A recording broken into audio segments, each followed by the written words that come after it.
Hello and welcome to another episode of the Wavemakers Podcast, where we focus on the stories of the people in the maritime industry at the intersection of decarbonization and digital transformation driving the change. My guest today, I would say, is the maritime world in one person. She has grew up on a merchant tanker and has lived a life wearing many hats within this industry. Also, throughout, she always focused on the stories of the people. And I was very curious to hear her story, how it shaped her as well, and how she sees the world from here onwards. So today, welcome Maria Rita Skog. Thank you. How would you describe yourself in your own words? Well, Maria, I am a lady of many hats. I am thriving in speaking 7 languages after living in 6 continents around the world. I represent women of the maritime industry. I represent quite a wide range of us, that being those of us from a shipping background, or oil or energy or chemicals. Likewise, those in mining or minerals and metals, agriculture, legal and law, banking and finance, architecture and engineering, simply because we've all either studied or worked or dealt with each other, as well as educating each other. I am also an alumni, and in the educational world, I am an academic where I am a result of international higher education, yet I'm also a product of global school programming. Work-wise, and that aside, I do enjoy the great outdoors. There is an element to me that is an avid scuba and a free diver for the love of the ocean, a hiker and a snowboarder, triathlon and functional fitness, and a little bit of football every now and then. Yeah, that is why I think now the audience also understands why I said it's a whole world in one. And what was your journey into shipping? I mentioned that you were you grew up into it, right? But you chose to stick to it. Can you share more about what inspired you to do so and how it began? My maritime journey is a continuation of an already existing one. I grew up with captains, crew, operators, and tradesmen. I have been on 19 voyages and several vessels. I have also been fortunate enough to be on placement as a teenager for work in shipyards. So the discovery of how different the world is of ports, infrastructure, development, and the great port cities out there sparked a curiosity. I met a lot of people, different personalities and characters, a wide set of languages. And it became a goal very early on that making the world a workplace was always going to be, that's what I'm, thriving for. So I remember 14 years ago when I was in my first job, not at sea or shore side or in yards, but it was something so different than what I was used to. It was about being the maritime history presenter on the national radio for the Australian Broadcasting Corporation. And I remember at the time that I felt this is so symbolic, because we are now airing a sequence of stories of the seafarers, the Pacific Islands, the world's biggest ocean, the Pacific Basin. And it all came together. And for me at the time, it was also like, yeah, I've been at sea. Yeah, I've been at the yards. And now we're bringing it all into somehow an office. And to see so many people tune in around Asia Pacific, but also hearing it from a maritime professional or maritime academic perspective, people had so much to share over something just by like a weekly segment. From there, my career kind of took off into commodities, and I could see the world of derivatives and more into like the trade flows and everything. I then started developing a crave to work with technologies, ship tech, fleet technical management, ship management. Like, what was that like? I knew it from the perspective of the vessel. I knew the hull and the engine rooms. I know the deck and the instruments, and I know the bridge and the navigational support that goes on up there. So to be in that digital transition when suddenly the world was going from charts to like ERP systems and more high-tech softwares, it was such a big journey in itself. But you really got to see two types of people, like the tech-oriented ones, but also those who were more traditional and be like, whoa, we're not ready to do that. We want the charts. We want to hold the charts, and who knows what's going to happen out there. So I have since worked with a lot of agency and port management related roles. I've also worked in flag state and worked close with the IMO and its regulation.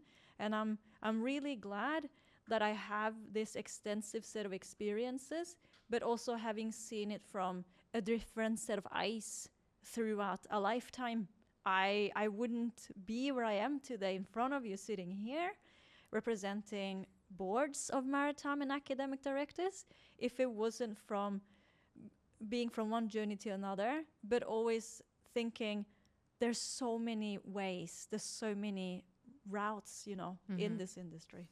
It is very unique for someone to have that on-the-ground experience and to have that level of empathy of how the changes affect people on board and what the transformation means for them, and that exchange with the new technology that is put on, and then again from the board level, because oftentimes there is a disconnect between what happens in the office and on the ground, and it's so unique that you are able to be that tie and to also bring the voices through and raise certain questions or just the stories of that. And I think that was one of the probably successes previously, because people could recognize themselves. It was coming from a genuine place, the stories that you were highlighting and bringing their stories to life. And how do you have maybe a story of you as a girl on a vessel and something that you still remember that maybe was one of the reasons why that passion still sticks around? 100%. I have a lot of stories. I'm going to keep it to one because it's all about impressions. It's all about that first impression of something, or like what you sensed and felt and saw. Now, those of us, because there are a group of us who did grow up at sea, we do meet from time to time and try to find our feet sometimes in this oversaturated workforce as well as the maritime industry can be. And we try to find out what can we say or not, what are people's perception of how life at sea was back then. And life at sea would be something along the lines of this. There would be more than a captain. There would be maybe 2 or 3 of them. And the accommodation sites were built very differently. And you had more than one, let's say, expat family on board. So we were more than just one kid. And very often the crew and the captains would be sailing together. So there wouldn't be much of a change of people on board. If we behaved well, there would be rewards. Naturally, when you are younger and you are at sea, there's ambience. The vessel is in motion, a big tanker or a chemical parcel and product tanker or some of the container ships or even the dry bulkers. Like they all they are all different, but at sea, they are very similar. They are going at a certain speed, and it's slow. It feels slow.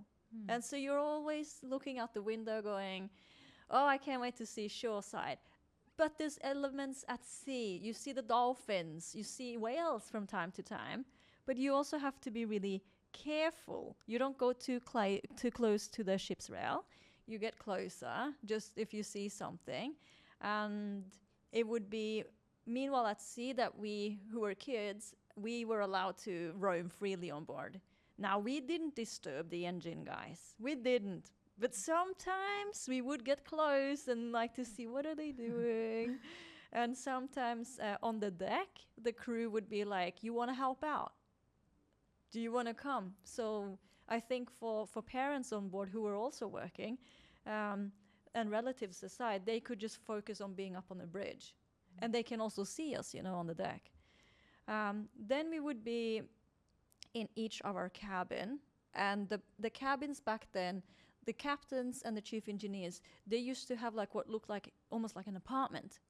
They had their office as you come in. They had their bedrooms and ensuite baths, and then they had like a living room and all. So us on board, the kids, we would sit down in one of these and just we had toys, so like we had our books, our self-study. So we knew when we heard certain sounds on board, like the vessel being in motion or alarms, we knew we have to be here. Like we cannot just go back and forth as much as we please. Same thing with meal hours. We would go after the crew, so we didn't disturb them in case they were doing shift and handover work. But there would also be like times crew would just come by and be like, what are you guys doing? Oh, I've got a Donald magazine. What are you doing? So like there is a bond on board back then, especially in the 1980s, 90s, up until early 2000s.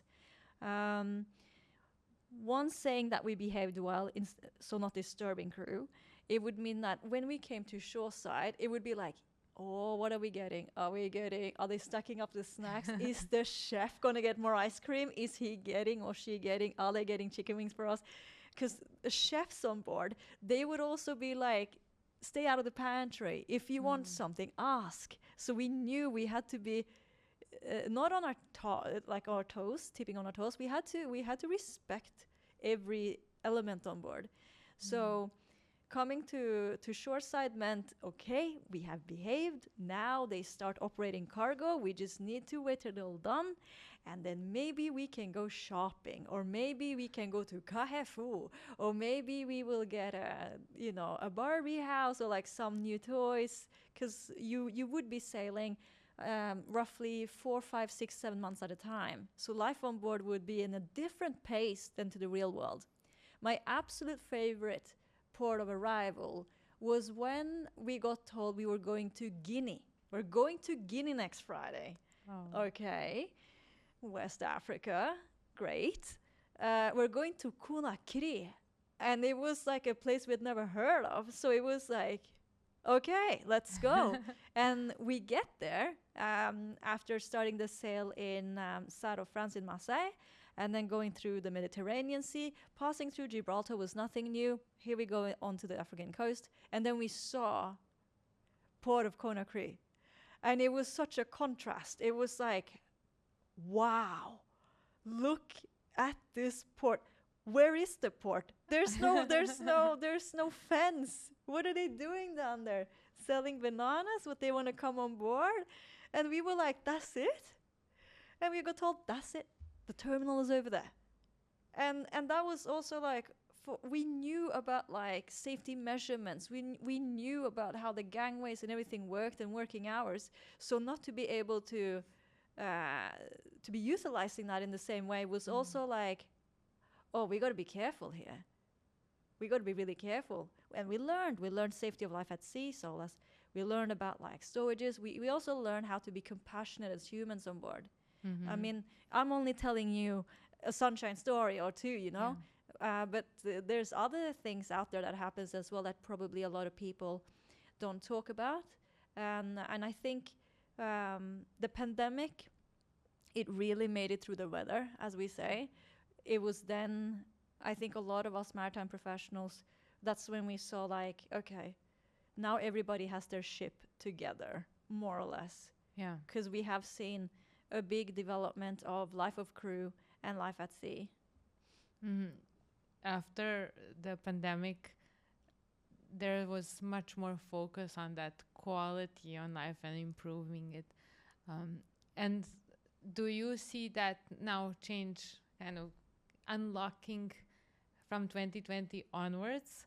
Or was it with time also there was different culture on board? I'm not sure if they still allow kids to be there. And Now is a different world. mm-hmm. We who have these memories and experiences, we represent several age groups. You know, I might be in my 30s, but there are other people out there in their 40s, 50s, and their 60s.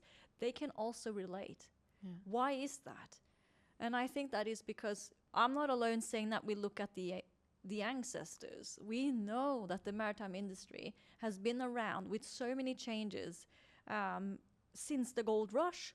That's when the mining industry started getting a new change in its then technology. And before we know it, we see one mining boom after another mining boom. It went from gold, coal, iron ore. Now, in this year and age, we are looking at bauxite. We're looking at like lithium. We're looking at phosphates.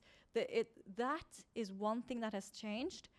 But we also saw the side effects. We saw early on, pre-2020 levels, that the coal terminals in China, for example, they had to change going into tier 1, tier 2, and tier 3.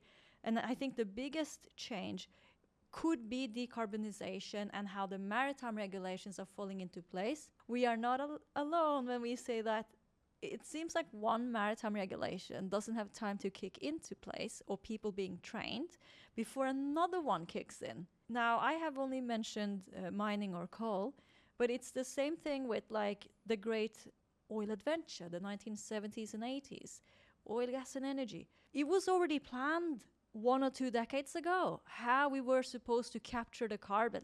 Mm-hmm. So we do see a very split audience in the changes. There are those who are happy for changes because they're very innovative, or it's just that's something they recognize from the past.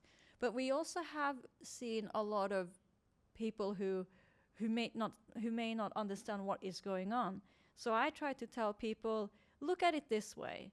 There are 2 audiences. If it's decarbonization or changes in like digital transitions or like fuel and alternative fuels, we are 2 more or less audiences. We have the pragmatic audience. They have been there for a while and they're really into the whole changes of like technology, the different IMOs. We see the regulatory frameworks changing. And they're just excited for the leeway. Like, yeah, let's do the scrubbers. Let's do it, and let's do it like we did back in 2007 or between 1992 and 2013. Let's lower the diesel. We went from a high level down to 50 ppm. Let's look at 10 ppm.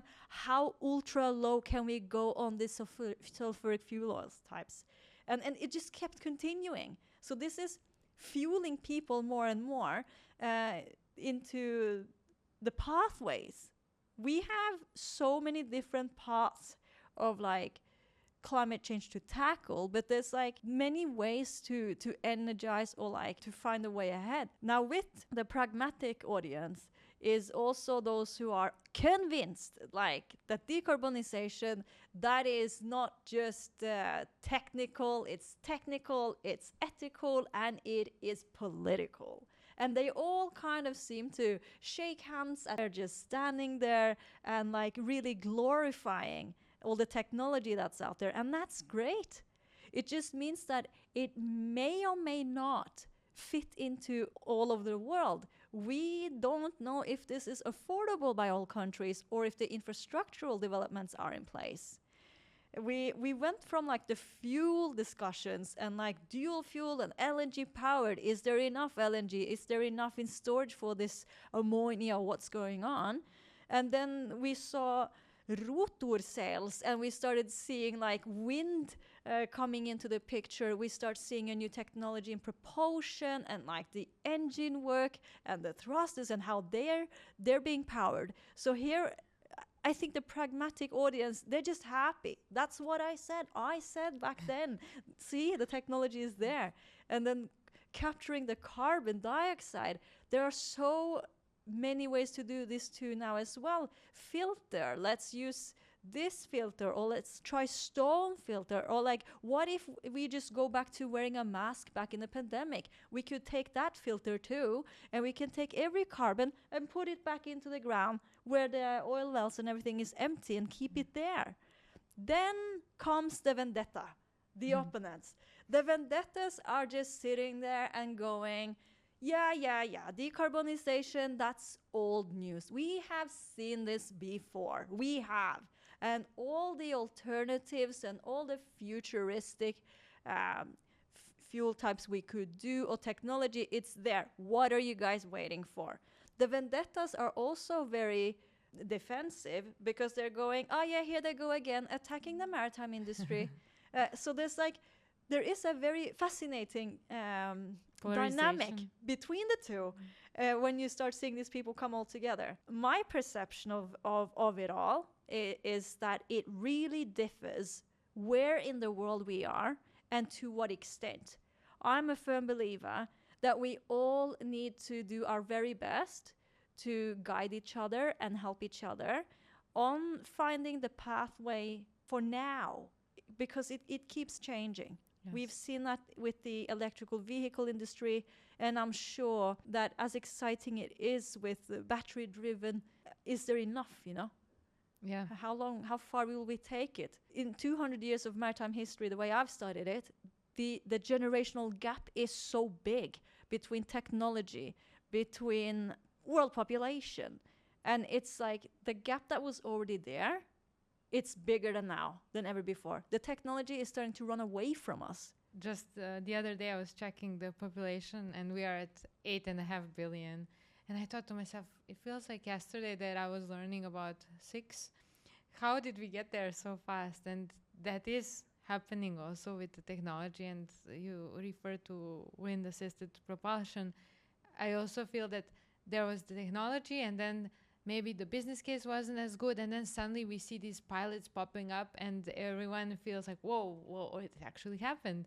I think that it would be very interesting to see how many of these pop-ups materialize in the upcoming years, and that is dictating now this fast pace of technology and the need for people to get upskilled very quickly in so many different areas, because then they need to work with so many different technologies. I also know that you work with students who are, I guess, very pro technology.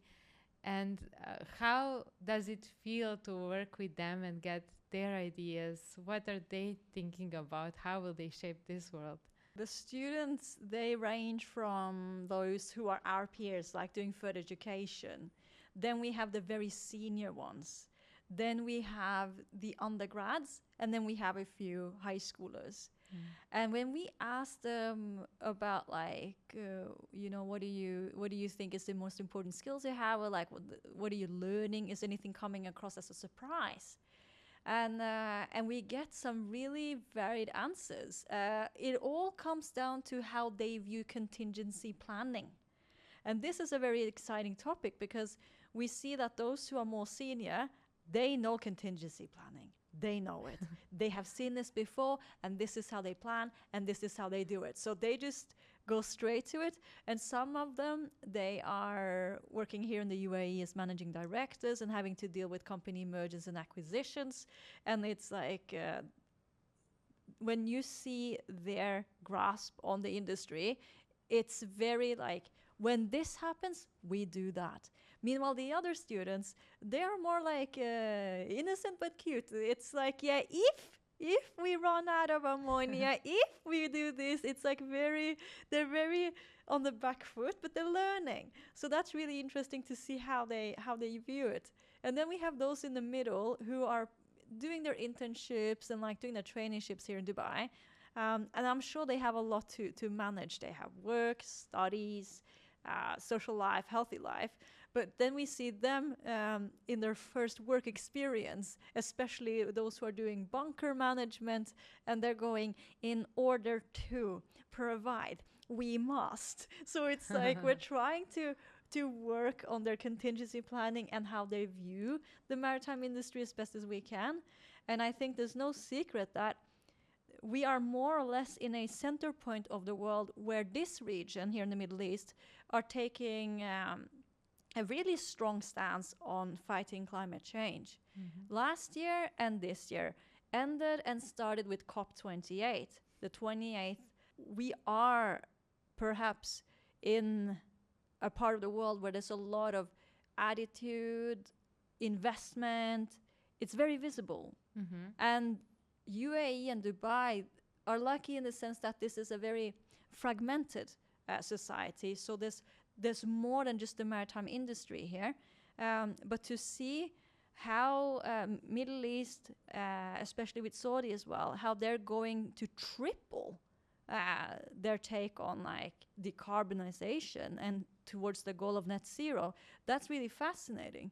And it's great to see that this is spurring off into the other Arabic countries and the 6 countries that makes up the GCC, the Gulf Country Council, and not to mention the African continent. So I think a lot of the students here, they are coming here, or they're already here, or they're sitting in one of these countries, or they're sitting in Europe, and their eyes are like more and more on Middle East. And I think one of the main reasons why that is because they were paying attention to the changes or decarbonization back in Asia Pacific long before the pandemic. They were looking at like how China and India and Australia was decarbonizing themselves.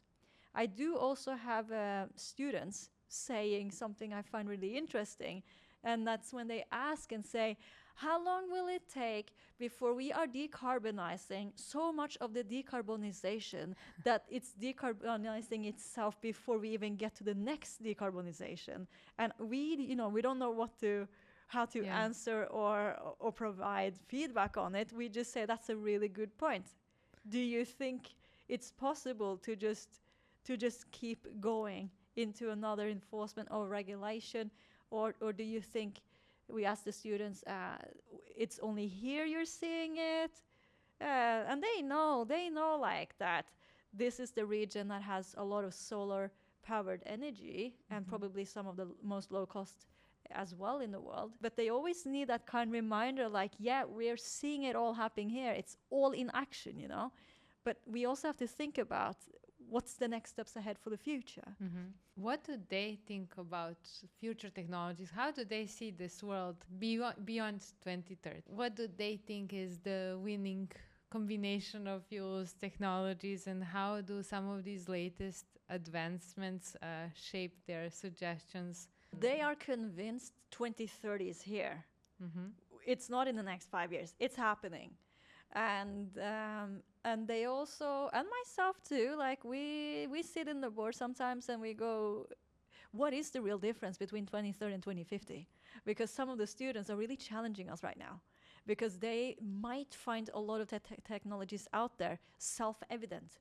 If it's not that, it's the use of artificial intelligence, ChatGPT, and a lot of the times we have to like clamp down and be like, yes, there's more to it, So their take on it is that it's either self-evident that a lot of technology is out there.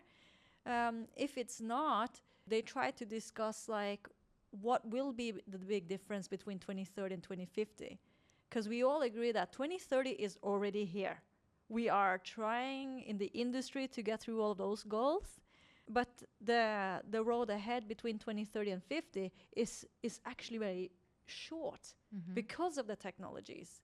And I think it works in favor for a lot of the students. And there are a lot of them who are convinced, saying, I had work experience with this company. They do autonomous vessels. They're saying it's impossible for the vessels to collide. And then we have to ask them, are you convinced? Yeah. Can they not collide? No, there's sensors, there's like satellite network. It's not possible. But have you been on board a vessel before? Do you know what can happen if there's no communication with the vessel? So like there are some of them who might take a different take on perhaps our mindset on it. But then there's also those who go like, we're so glad we're working in an environment with like remote office centers and like virtual reality. The chief engineers, I'm so glad they're in the office. And there's those of us going, you know, these engineers, they should probably be doing both. And I'm sure they do because they know the vessels well. But it is strange to see that generation there who just takes it almost for granted that because of all the technology, the guys don't need to be at sea anymore. They can be in the office. And that can be challenging into the industry already by now, because there are a lot of owners and principals out there, and they keep saying, reduce the manning. We have the technology, reduce the manning. And sometimes we feel like saying, we can reduce the manning to a certain extent. The technology is there, but it's still being tested out. It's still being tested out. Like, we don't know if this is going to work or not. How does that older generation feel when they are being pushed to such an extreme view of the world? Okay. Wow. That's a good question. There are something called memory groups. There's one big one, for example, on social media. It's closed, but let's say sailors coming from the 1960s, 70s, 80s, 90s, early 2000s. This is a very big group of sailors, and it's a really big group of maritime professionals. And we do see them reconnect and like reach out to each other, but we also see them sometimes going, is it just me? Because I'm 72 now. Technically, I could be a dinosaur, but we have a colleague who is so young, and it's starting to drive my mind mad. But at the same time, this person doesn't know better. How do I manage? How do I tackle? So it's fantastic to see how some of these people are trying to help each other. And they be like, yeah, my nephew or my granddaughter or my grandson, they let them try this, try to navigate through so and so. We also have seen that the maritime industry has started to become a little segmented on the age groups. And I know I'm not alone when I say this, but like there are companies out there who will only have a certain demographic, 18 to 28. Great, do it that way. Whatever floats your boat, if that works for you, do it. But then there are the other companies, and they will rather have, the representation from 16 to 76. And that's a very, very healthy demographic in a company, because everybody has different sets of knowledge or knowledge banks and skills. But we also see that when the youngsters are asking the seniors something, we see how quick they get the answer. And I think they get a bit caught by surprise going, oh, how do you know all this? Because I ask you something and the solution is just there. And it's more than one. Because they're used to seeing perhaps people in between those age groups who needs time to assess the situation, do a risk assessment, and analyze that, and then come up with maybe this or maybe that. So there are those moments where they really learn from each other. But we also, at the end of the day, we do see them more supporting each other than damaging each other, which is a fantastic thing to see. How did you change? How do you present yourself in that environment of navigating all these different opinions, stakeholders, and being that sponge to make the environment comfortable for everyone? How did that early experience also change you? Look, we've all been there. We have. And I'm sure when we were doing our placements in the shipyards when vessels were being constructed, I'm sure even those of us who were in our late teenagers, we were probably not that perfect either, And I'm sure there were tradesmen, engineers, and other maritime professionals just going, what are they doing here? And we would be eager to learn, and we would let them guide us and help us. We wouldn't step onto their daily tasks. So we've all been in those steep learning curves. We have. What has changed for me personally is the skill of staying agile. You have got to stay agile in this industry. We never know. We never know what the markets will throw at us. We don't know what the next trends will be. And a lot of people still have a lot yet to learn about staying agile. I tend to tell a lot of people that, you know, if there's a change in the company, that being restructures or like redundancies, that's a great thing. Take it to your advantage. It's time to be tactical and elevate and go for something bigger and greater. Or it's time to upskill. A lot of people, when it comes to education, they think that, okay, I graduated, that's it. Now, those of us who hold higher education, we know that this is fresh ware. This needs to be worked on, further studied and continued, and that's the most powerful thing you can do. It is to stay agile, and it is to combine it with that. Another thing that changed for me was 𝐓𝐸. And this is because I like to view the audience in the maritime industry, because we still have them. The ethics, the educate, the etiquette. And the younger generation, they have some of it, but there's still a majority out there that have these courtesy levels. So in some of the companies I have represented, I have always asked, how are we with 𝐓𝐸? Because this is something everybody needs to pick up. And I have always seen that sentence that we need to build people, not break them. And I think this is one of the most important aspects we can bring with us in leadership. And that's something that I picked up early on, but I also realized we need to sit around several seats of a maritime or shipping table to pick up all of these skills. We have to change up. Change is good, you know? And that removed my old mindset where I'm like, yeah, I'm going to be in this company for the next 20 years. The world doesn't work like that anymore. And I think working in projects or project-based or shifting around a little bit, because we're not mountains, we're not a tree, we can move, we can. So that's one of those things that changed in me really early on, that I'm like, yeah, I've got to stay agile. I've got to say yes, and I've got to take those opportunities. I mean, why not, you know? With that, how would you identify yourself as a vessel? I love this question. Oh, wow. Okay. In my next life, when I become a ship, I have a few I want to be, if I could be a vessel. Okay. And I will start off with saying one of the frontline vessels, Front Bewley. She's a big tanker. She turns 1 year this year. And I have worked with a lot of the guys within the frontline group of companies. And there's so many memories, there's so many projects we've done together.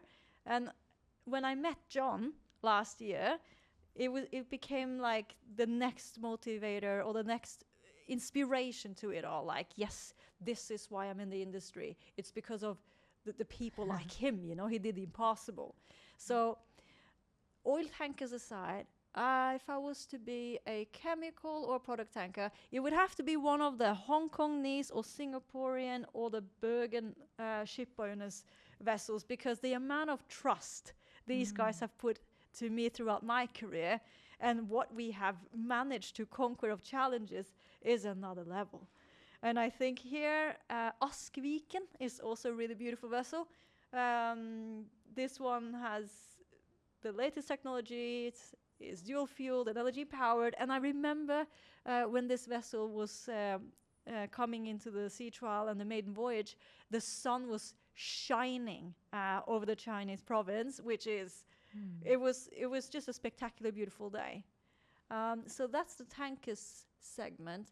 Then we have the container and the box ships. Okay, if I was going to be a container vessel, there is MSC Irina and MSC Loreto, the sister ships from last year. I mean, they're 399.99 in length, in meters, but there's a historical element where you start seeing that the accommodation site is suddenly no longer at the back end of the vessel.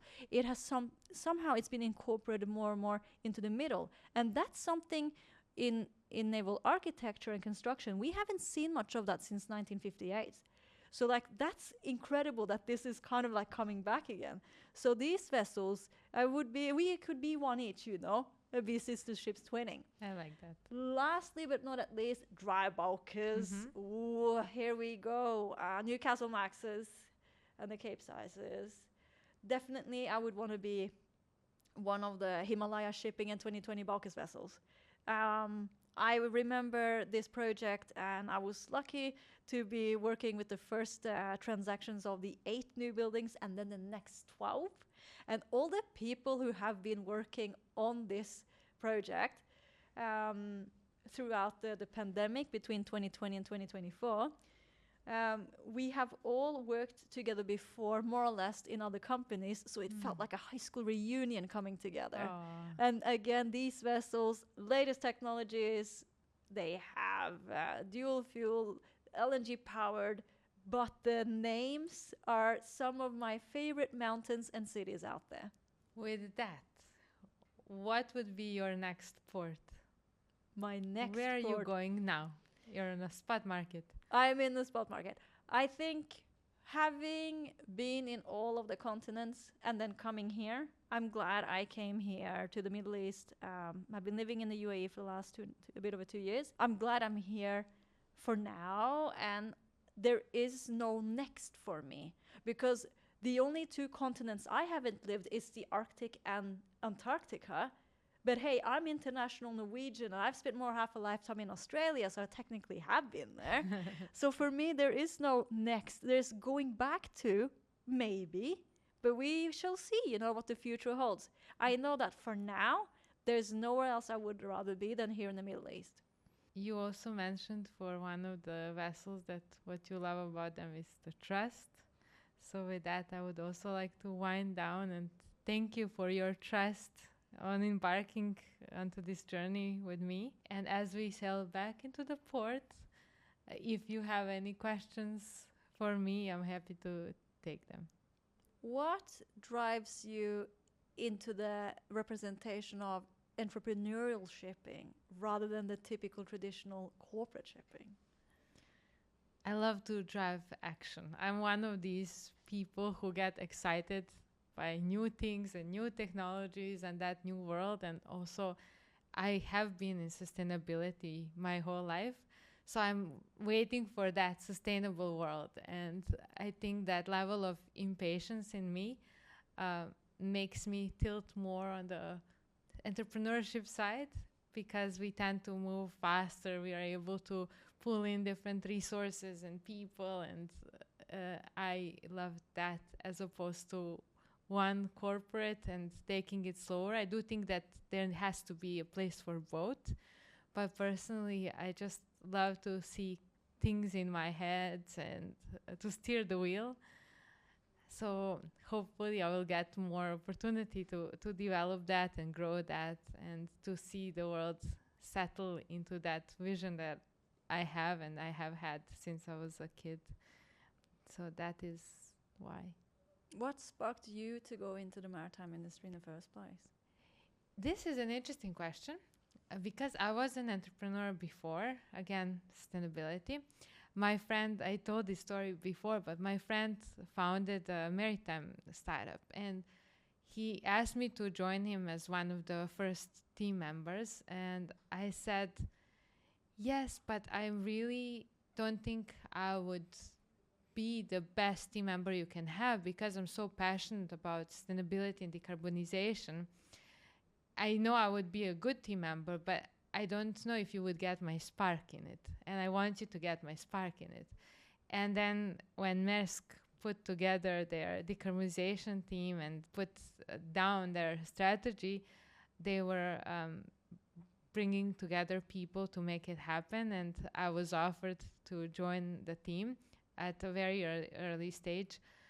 And that was that shift for me. So I was not a product of maritime industry. I was transferred from the sustainability, And then once I landed there and talked to so many people, heard their stories, it really opened up a whole new world for me.